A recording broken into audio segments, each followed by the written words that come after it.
ভিডিওটি ভালো লাগলে অবশ্যই সাবস্ক্রাইব করতে কিন্তু ভুলবেন না। এডুকেশনাল ক্রিয়েটিভিটি চ্যানেলে সকলকে স্বাগত। আপনারা জানেন আজ সুপ্রিম কোর্টে কোর্ট নম্বর ১১-তে ২০-২২ মামলার শুনানি ছিল। সৌমেনপাল ভার্সেস শ্রাবণী নায়ক মামলার শুনানি ছিল। সেই বিস্তারিত শুনানি হয়েছে, ১ ঘন্টা ধরে শুনানি হলো। সেই শুনানির নিষ্পত্তি কি আজ হলো? সেই শুনানিতে কি উঠে এলো? কারা জিতবে? ল পয়েন্ট কি বলছে?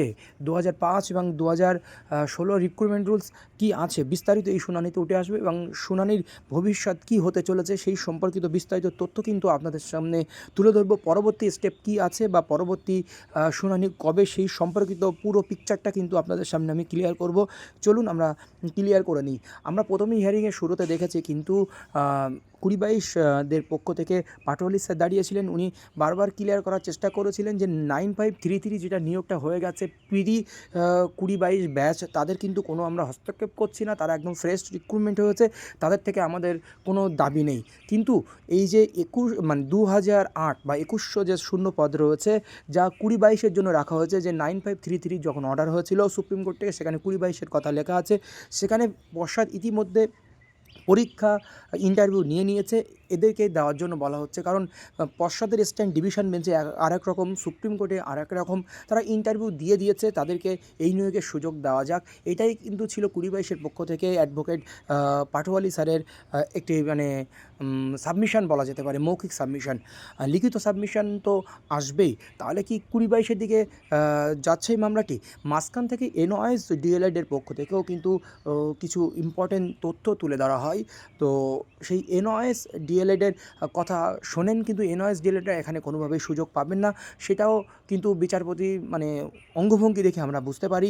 মোটামুটি এছাড়াও এনওএসদের বিপক্ষেও একটু বলা হয় যে এনওএসরা যেহেতু রিভিউ পিটিশনের উপর ডিপেন্ড করছে, বা এনওএসদের এই অর্ডারে কোনো কিছু জায়গায় লেখা ছিল না। 9533 যে অর্ডারটি যখন বেরিয়েছিল, যে 9533 প্রায় কমপ্লিট হয়ে গেছে 5% অ্যাডিশনাল প্যানেল সহ, সেখানে কিন্তু এনওএসদের কোনো কথা লেখা ছিল না। এটা একমাত্র ২০-২২ দাবিদার দুটি পক্ষ এখানে রয়েছে, এটাই এনওএসদের বিপক্ষে যায়। কিন্তু এনওএসদের এখানে মোটামুটি জায়গা দেননি বিচারপতি, এমনটাই কিন্তু আমরা বুঝতে পারি।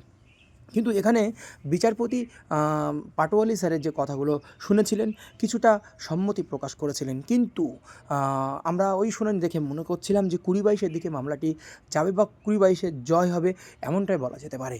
তো আমরা ধরে নিতে পারি, যেহেতু যারা ইন্টারভিউ দিয়েছে, পশ্চাৎ কনসিডার করেছিল। কিন্তু এখানে বিচারপতির একটি ভালো কথা ছিল যে তাদেরকে পশ্চাৎ এক সময় সুযোগ দিয়েছে, এখন আর সুযোগ দিচ্ছে না, এখন কনসিডার করতে চাইছে না।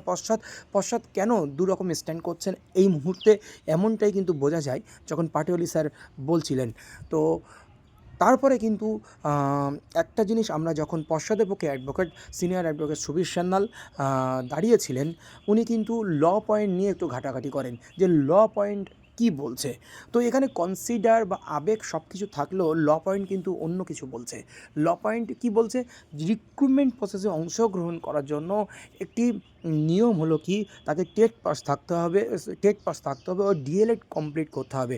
তো সুবীর সান্যাল স্যার ওখানে বললেন যে যখন রিক্রুটমেন্ট শুরু হয়েছে তাদের জন্মই হয়নি, এমন একটা কথা কিন্তু উঠে আসলো। এটা কিন্তু ল পয়েন্টের ভিত্তিতে চলে যাচ্ছে। তো ল পয়েন্টের ভিত্তিতে যদি অর্ডার হয়, তাহলে কিন্তু মামলাটি ২০-২২ বিপক্ষে যাবে, এমনটাই বলা যায়। আর যদি কনসিডারের ব্যাপার থেকে থাকে, কিন্তু তাহলে কিন্তু ২০-২২ পক্ষেই যাবে, কারণ তারা ইতিমধ্যে ইন্টারভিউ দিয়েছে, তাদের নোটিফিকেশান হয়েছে, তাদের একটা চাকরির কিন্তু আশা রয়েছে, তাদের জন্যই কিন্তু সাবজেক্টিভ আউটকাম ছিল। আর জয়দেব পাটোয়ারি স্যারের একটা উদ্দেশ্য ছিল যে সাবজেক্টিভ আউটকাম উঠে যাক, এদের নিয়োগ দিক, অ্যাপয়েন্টমেন্টে কোনো সাবজেক্টিভ আউটকাম থাকবে না, 9533 পুরোটাই হচ্ছে ফ্রেশ রিক্রুটমেন্ট। কিন্তু এই মামলার ভবিষ্যৎ কী আছে? এই মামলার 48 ঘন্টা বা 2 দিনের মধ্যে সাবমিশন দিতে হবে সমস্ত পক্ষকে। লিখিত আকারে যদি কোনো সাবমিশন দেওয়ার থাকে, সেই সাবমিশন কিন্তু দেবে সব পক্ষের থেকে। সেই সাবমিশনের উপরে ভিত্তি করে কিন্তু অর্ডার হবে, এটাই বলা যেতে পারে। এখনও কিছু সাবমিশন দেওয়া যাবে, এটাই ব্যাপার। কিন্তু মামলাকে কিন্তু সিএবি করা নেই, নর্মাল যেমন অর্ডার হবে তেমনই কিন্তু মামলার অর্ডার হবে, কিন্তু সেই অর্ডারটি খুবই তাড়াতাড়ি চলে আসবে। আর যদি এখান থেকে ২০-২২ পক্ষে যায়, তাহলে কিন্তু খুবই তাড়াতাড়ি এই নিয়োগ প্রক্রিয়া সম্পন্ন হবে। এই নিয়োগ প্রক্রিয়া সম্পন্ন হলে কিন্তু কিন্তু খুবই তাড়াতাড়ি কিন্তু নতুন রিক্রুটমেন্টের একটা পথ খুলে যাবে, এটাও বলা যেতে পারে। এবার কাদের পক্ষে যাবে এখনও মানে বিচারাধীন রয়েছে সুপ্রিম কোর্টে, সেহেতু এই নিয়ে এক্ষুনি সিদ্ধান্ত নেওয়া ঠিক না। এখানে দুটি বিতর্ক, একটা হচ্ছে কনসিডার আর একটা হচ্ছে ল পয়েন্ট। কোন দিকে যাই দেখার বিষয়, ল পয়েন্টের দিকে এগোবে না কনসিডারের দিকে এগোবে, এটাই বলার বিষয়। এই হলো আজ 20/22 মামলার সংক্ষিপ্ত আপডেট। পরবর্তী আপডেটের জন্য অপেক্ষা করুন। আর লিখিত সাবমিশন কী হবে না হবে টুকটাক একটু জানলেই আপনাদেরকে জানানোর চেষ্টা করব। ধন্যবাদ আজ এই পর্যন্ত এই ভিডিওর জন্য।